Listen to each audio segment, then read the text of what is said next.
We're talking with Dr. Houston Smith, author of the standard textbook, The World's Great Religions. You have taken us from your birth in rural China, and we've got you up to about age 17 or 18 in rural Missouri. I went to high school at the confluence of the Illinois and Mississippi River. Did you? So I understand that very humid. Very humid. It may be bright lights, but it's not the brightest in the country.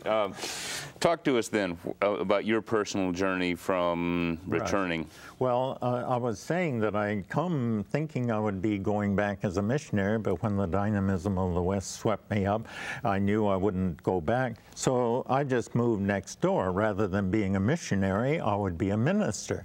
And that held in place for the first 2 years of college. But in my junior year, something totally unexpected happened. Namely, ideas jumped to life in my mind, and it was so exciting, and I knew that that's where I wanted to pour my life and my energy into ideas, actually ideas connecting with my background and religion. But then I realized that the ministry, with all great honor to ministers, nevertheless the demands of an organization and promotional thing would leave too little room for where I really wanted to put my energy. So again, I just moved over one door from being a missionary to being a minister, now to being a teacher of the world's great philosophies and religions. Well, your choice was astutely observed at that young age. What ideas leaped out? I mean, I see something opening there. Oh, absolutely. Really another world. I don't know whether to claim that one night, and when I was converted to the life of the mind, it was like a mystical experience. Like those ideas had a life of their own, and they were drawing me to understand them and enter more deeply into their mystery, because this other world, other than the tangible material, had three characteristics about it. First of all, it was the more powerful, that something like the Big Bang, that this material world emanates from that. The second was, it is far better than this one. All the great religions are like fingers pointing at the moon of that other reality from which we have come and to which we will return. We're in a kind of exile here, and it has its ups and downs, mix of joys and sorrows, but our destiny, our origin and destiny is anchored in a different world, which is the true world. All right. So the creation and then moving to a new world. You said there were three. Was there a third? You're very astute. I hadn't forgotten, but I know that time goes fast on television. The third is mystery. Mystery.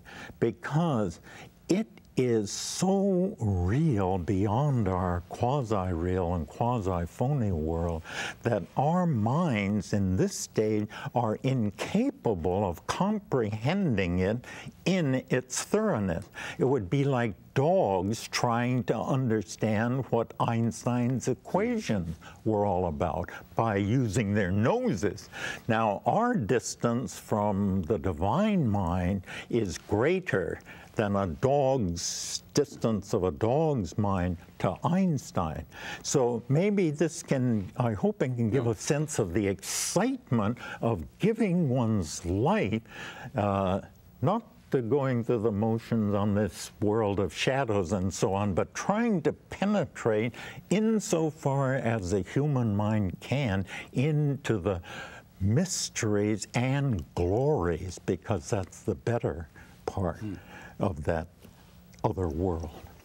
I want to come back to that, but we do want to give the viewers an opportunity to get a brush through or overview of how you went into this work by looking at different religions. Then I want to come back and ask you how you distill those three.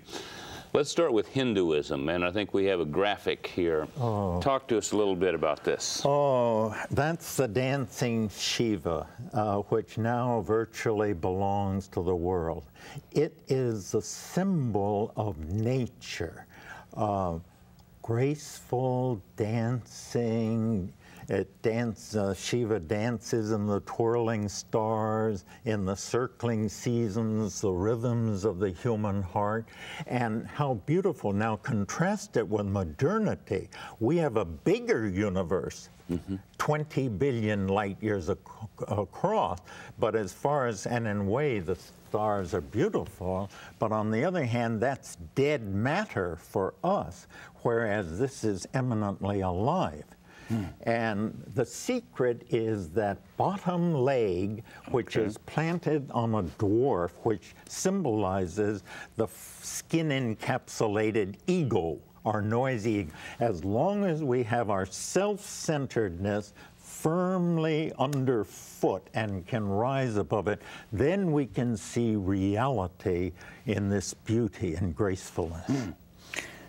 Give us a ballpark, the formation of Hinduism, what years? Oh, well, Hinduism is really grew like topsy. It was the indigenous tradition, half of it of the Indian people, but then when the Aryans came in the 2nd millennium BC, the fusion of the Aryan Brahmanic tradition with the local indigenous Dravidian tradition was the creation of Hinduism. So we should say about 2000 BC. Okay. Polytheism, many gods, is that a fair? Well, that's only half the truth.